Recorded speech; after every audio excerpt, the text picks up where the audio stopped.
There's this really powerful psychological trap that quietly, almost sneakily, dictates our spending habits. It leads us down this rabbit hole of consumption, and we don't even realize it's happening.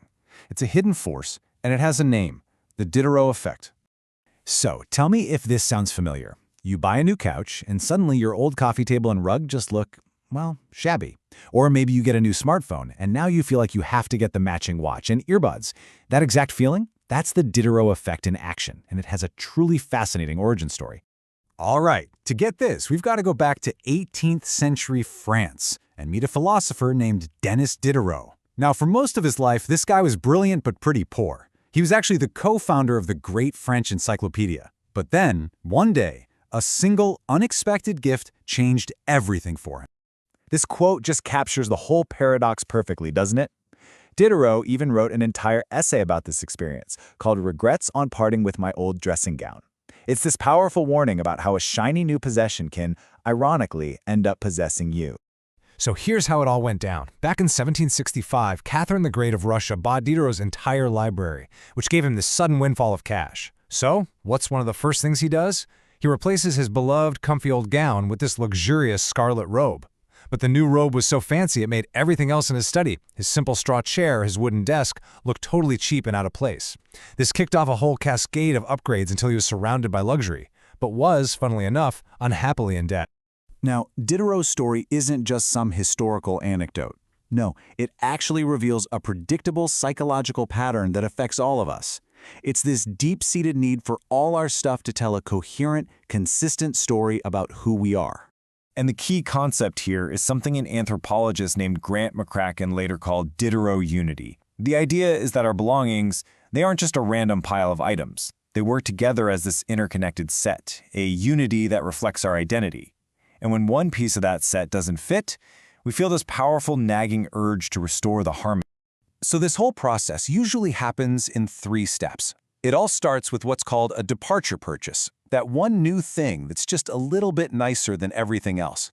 This creates what's called a coherence gap, which is basically a sense of unease. And to close that gap, well, we kick off a consumption cascade, buying more and more things to match that new item's standard. And this is exactly what makes the Diderot effect so unique. It's not the same as lifestyle creep, which is really just tied to your income going up. And it's not just about keeping up with the Joneses, because that's driven by social comparison, what other people have. The Diderot effect is an internal pressure. It's all about our own need for consistency, and it's triggered by the objects themselves. Okay, so how has this 18th century insight become like a cornerstone of modern marketing? Well, it's because today, the Diderot effect isn't something that just happens to us by accident. It's actively engineered. Just think about it for a second. Companies aren't just selling you a phone anymore, or a speaker, or a car. They're selling you an entire world, a prepackaged Diderot unity. They create these perfectly curated style worlds and product ecosystems, where every single part is designed to make you crave the next. And easy credit? Man, that just pours gasoline on this fire. High credit limits and all those buy now, pay later schemes, they completely remove the immediate financial pain, making it frictionless to complete the set. And of course, the internet makes it incredibly easy to find that next matching item, which just accelerates the whole spiral before you can even stop and think. The smart home industry is a perfect modern example of this trap. You buy a Google Nest thermostat and bam, you're suddenly being pushed towards Google speakers and cameras because they all work together so seamlessly. Companies deliberately use different technologies to lock you into their ecosystem, creating a really powerful technological Diderot unity. So we've seen how the trap is set. The big question is, how do we escape it?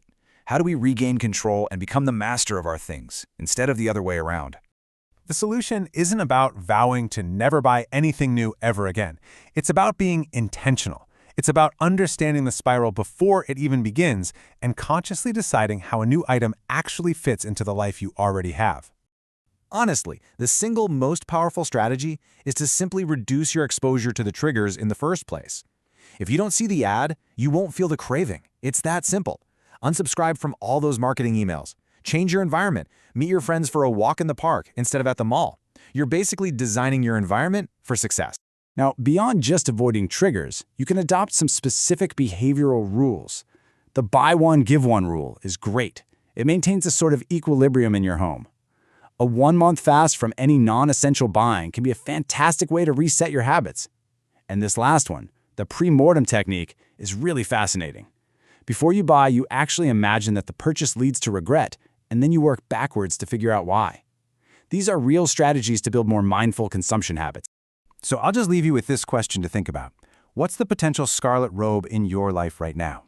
What's that one purchase, big or small, that might be whispering to you that everything else you own just isn't good enough anymore?